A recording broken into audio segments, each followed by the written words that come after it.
Highlight critical issues found in the documents. Manage the title, assign the issue to a specific user.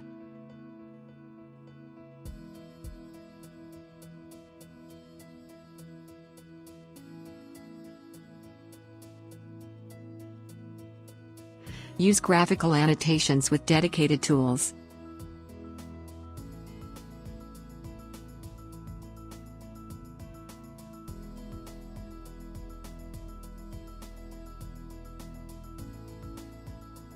Enter notes to create reminders for certain activities.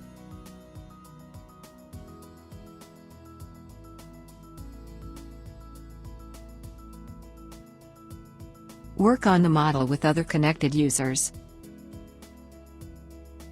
Use the chat and communicate directly. Change the visibility of the model and make collaboration easy.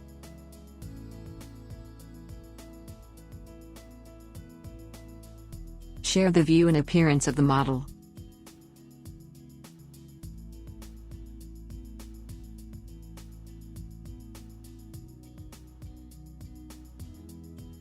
Create links to documents.